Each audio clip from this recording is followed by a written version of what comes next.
Students, अब हमने verb पढ़ लिया है, मॉडल वर्ब कर लिए, हमने कंडीशंस कर ली। अब इस पार्ट में हमको क्या सीखना है? हमको सीखना है देयर आर सर्टन वर्ड्स जिनमें प्रोनाउंसिएशन में डिफरेंस होता है बट ऑब्वियस, लेकिन मीनिंग बड़े क्लोज होते हैं। तो आपको उन क्लोज मीनिंग्स की वजह से जब एरर डिटेक्शन सॉल्व करना होता है या फिर जब फिलर्स या क्लोज टेस्ट में आपको ब्लैंक फिल करनी होती है, तो इसी क्लोज मीनिंग की वजह से आप सही ऑप्शन चूज नहीं कर पाते और आपके नंबर कट जाते हैं। तो जिन वर्ब्स में बहुत क्लोज रिलेशनशिप है, हम उनके मीनिंग्स को इस पार्ट में डिस्कस करेंगे ताकि आपका वर्ब का चैप्टर पूरी तरह से सम अप हो जाए। जब हम बात करते हैं एज्यूम और प्रिज्यूम की, देखिए मैंने सिर्फ डेफिनेशंस लिखी हैं, एग्जांपल्स नहीं लिखी। क्यों? क्योंकि एग्जांपल्स हम डिस्कस करने के बाद फिर लिखेंगे। एज्यूम का मीनिंग होता है जब आप चीजें इमेजिन करते हो, अपने आप से सोच लेते हो कि ऐसा हो गया होगा, ऐसा हो जाएगा, तो आप उसको या तो एज्यूम करना कहते हो या तो प्रिज्यूम करना कहते हो। लेकिन डिफरेंस क्या है? जब आप बिना किसी एविडेंस के चीजें इमेजिन कर लेते हो, अपने आप ही सोच लेना कि मेरी फ्रेंड की मुझसे लड़ाई हो गई है, उसको किसी ने मेरे अगेंस्ट भड़का दिया होगा, अब वो मुझसे कभी बात नहीं करेगी। This is called assumption, assume. Presume तब काम आता है जब हमारे पास में हम जो भी इमेजिन कर रहे होते हैं उसकी प्रोबेबिलिटी होती है। जैसे मैंने यहाँ पे लिखा, let's assume they are coming and make a plan। तो क्या कहा मैंने आपको? मुझे खुद नहीं पता कि वो आ रहे हैं कि नहीं आ रहे, बट मैं आपको कह रही हूं कि चलो एज्यूम कर लेते हैं कि वो आ रहे हैं और प्लान बनाते हैं कि अगर वो आ गए तो उनको रखेंगे कहाँ पे, खिलाएंगे क्या, घुमाने कहाँ ले जाएंगे, एंड ऑल दैट थिंग्स। लेकिन प्रिज्यूम तब काम करता है जब आपके पास सोचने के लिए प्रोबेबिलिटी होती है। जैसे मैं यहाँ पे लिखूं, I presumed you might be tired after long drive। अब लॉन्ग ड्राइव कोई व्यक्ति करके आएगा तो बट ऑब्वियस उसने थक ही जाना है, थक जाना है ना।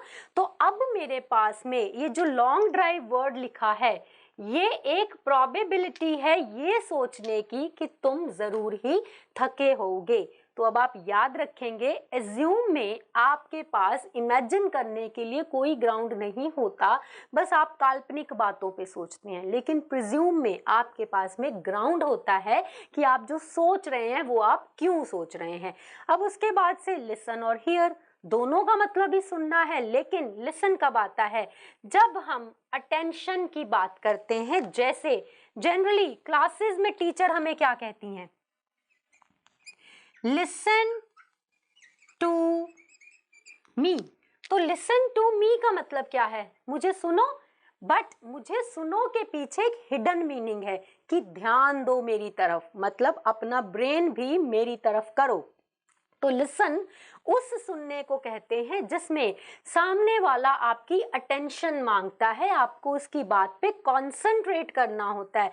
लेकिन हियर का मतलब होता है सिर्फ आपके कान तक आवाज का आना, आप उसे सुनो या ना सुनो आपकी मर्जी। जैसे मैंने यहां पे लिखा, yesterday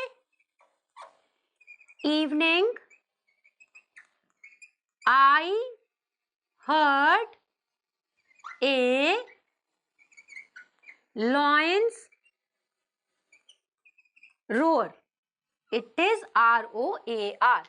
तो कल इवनिंग, yesterday इवनिंग को मैंने क्या सुनी? मेरे कान में शेर की आवाज सुनाई दी। अब मैं जंगल में नहीं रहती, मैं सिटी में रहती हूँ। सिटी में आगे शेर क्या करेगा? तो पॉसिबली वो टीवी से हो सकती है, ठीक है, रिकॉर्डिंग हो सकती है, कुछ भी हो सकता है, या हो सकता है सड़क से कोई सर्कस का जो है एडवर्टाइजमेंट निकल रहा हो तो उन्होंने जानवरों की जो वॉइसेस हैं वो रिकॉर्ड की हो। तो ये सिर्फ सुनना है कि मेरे कान तक ऐसी आवाज आई कि जैसे शेर जो है वो रोर कर रहा है। लेकिन लिसन तब लगता जब मैं उस रोरिंग पे ध्यान देती कि अरे सिटी में लाइन की रोरिंग कैसे आ सकती है। तो एज्यूम जब हमारे पास एविडेंस ना हो, प्रिज्यूम जब हमारे पास एविडेंस हो, लिसन जब सामने वाला हमसे अटेंशन मांगे, और हियर मतलब कान तक आवाज आई है, सुनना नहीं सुनना आपकी मर्जी। अब बात करते हैं शट और क्लोज की। दोनों का मतलब होता है बंद होना, लेकिन शट क्या होता है? Fully closed. जैसे this shop is shut down, मतलब दुकान क्या है? बंद हो गई है, अब नहीं खुलेगी। तो रात को हमारी दुकानें क्या होती हैं? शट डाउन होती हैं। बार बार खुलती हैं क्या? नहीं ना। तो जो चीजें बंद हो गई हैं, फुली क्लोज हो गई हैं, उन पे शट आता है। लेकिन क्लोज का क्या मतलब होता है? क्लोज का मतलब होता है इनक्लोज होना, ब्लॉक होना, किसी चीज का कवर होना। जैसे सिंपली जब ब्रिज बनते हैं तो हम क्या करते हैं? बोर्ड देखते हैं, road is closed, kindly take the diversion. तो क्या वो रोड परमानेंट बंद हो गई है? नहीं। जैसे ही ब्रिज का कंस्ट्रक्शन पूरा हो जाएगा, आपकी रोड फिर से स्टार्ट हो जाएगी और उस पे से व्हीकल जो है जाने लगेंगे। तो शट का मतलब permanent close, okay, fully closed. लेकिन क्लोज का मतलब कवर होना या किसी चीज का ब्लॉक होना। अब बात करते हैं बिगिन और स्टार्ट की। इस दोनों का मतलब क्या होता है? शुरुआत करना। लेकिन बिगिन का मतलब क्या होता है? First part of an activity. किसी भी एक्टिविटी का पहला हिस्सा जब आपको दिखाया या बताया जाता है, या वो चीज शुरुआती फेज में होती है, तो उसको कहते हैं बिगिन। देखिए, मैंने शुरुआत पे होती है ये नहीं कहा, मैंने कहा है शुरुआती फेज में होती है। तो हम यहाँ पे लिखते हैं example, I will begin My lecture at 10 AM। तो मैं मेरी क्लास कितने बजे स्टार्ट करूंगी? First part of an activity, मतलब मेरा लेक्चर जो है उसका फर्स्ट पार्ट कितने बजे रिलीज होगा, कितने बजे मैं क्लास में जाऊंगी, या कितने बजे मैं अपनी क्लास जो है लूंगी, दैट इज 10 AM, 10 बजे लूंगी। इसके अपोजिट जब आता है स्टार्ट। स्टार्ट का मतलब क्या है? इवेंट और जो भी प्रोसेस जिसकी आप बात कर रहे हो उसकी हैपनिंग के बारे में बताता है। मतलब अभी वो बिगिनिंग में भी नहीं है, हम सिर्फ उसके बारे में बात कर रहे हैं कि चलो ऐसा करते हैं। जैसे मैंने यहाँ पे लिखा, let's start playing hide and seek. What is hide and seek? Hide and seek stands for जब हम छुपन छुपाई खेलते हैं। लेकिन अगर हम छुपन छुपाई खेल रहे होते तो हम बिगिन करते कि चलो हम सुबह खेल तो रहे थे, अब जिसकी टर्न है वो अपनी टर्न को स्टार्ट करे फिर से। लेकिन स्टार्ट का मतलब क्या है? अभी वो चीज शुरू भी नहीं हुई है, आप उसके शुरुआती फेज में हो। जैसे जब आप जॉब क्लियर, इंटरव्यू क्लियर कर लोगे, आप बोलो I will start my new job on December 1st। Okay, तो अभी तो जॉब स्टार्ट नहीं हुई ना, December 1st को स्टार्ट होगी, दैट इज स्टार्ट। लेकिन अगर वो काम ऑलरेडी चल रहा है और आप उसके किसी फेज में हो तो वो फेज बिगिन होगा। अब मुझे नहीं लगता आपको एज्यूम प्रिज्यूम में कोई दिक्कत होगी। एज्यूम का मतलब आपके पास कोई फैक्ट्स नहीं है, आप ऐसे ही सोच रहे हो। प्रिज्यूम का मतलब आपके पास फैक्ट्स हैं। लिसन का मतलब आप अटेंशन, कंसंट्रेशन की बात कर रहे हो। हियर का मतलब कान तक आवाज आई है आपके। शट का मतलब फुल्ली क्लोज्ड है, और क्लोज का मतलब क्या है? ब्लॉक होना या कवर होना। और बिगिन का मतलब एक्टिविटी के किसी फेज में हैं आप, लेकिन स्टार्ट का मतलब आप उसके शुरुआती दौर में हैं, अभी वो शुरू भी नहीं हुआ है। तो इस पेयरिंग के बाद, पेयरिंग 4 हैं लेकिन हमने जो वर्ब है वो 8 कवर कर रही हैं। लेट्स सी और हमारे पास ऐसा वर्ब्स के पेयरिंग में क्या क्या है। चलिए अब बात करते हैं राइज और रेज की। Rise is a common word. Rise का मीनिंग होता है किसी चीज का प्रोग्रेस में जाना, किसी चीज का अपने आप में क्या दिखाना, अपने आप में ट्रांसफॉर्मेशन दिखाना, किसी चीज का एक जगह से दूसरी जगह के बीच में शिफ्टिंग दिखाना। जैसे हम एग्जाम्पल लिख दें, सन rises in the ईस्ट। तो सन ईस्ट में राइज करने के बाद वहीं नहीं रहता ना, प्रोग्रेस करता है ईस्ट से, स्लोली स्लोली स्लोली वेस्ट की तरफ आता है। तो प्रोग्रेशन होती है, प्रोग्रेस होता है उसके किसमें? सूर्य उदय से लेके सूर्यास्त तक, मतलब सनराइज से लेके सनसेट तक। रेज का मतलब होता है किसी चीज में बढ़ोतरी करना। मीनिंग समझो, ये प्रोग्रेस नहीं दिखा रहा, इसमें शिफ्टिंग नहीं है, इसमें बढ़ोतरी है ऊपर की तरफ। जैसे द बैंक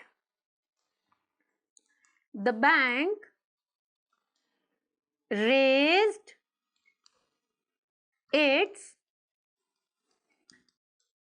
interest rates।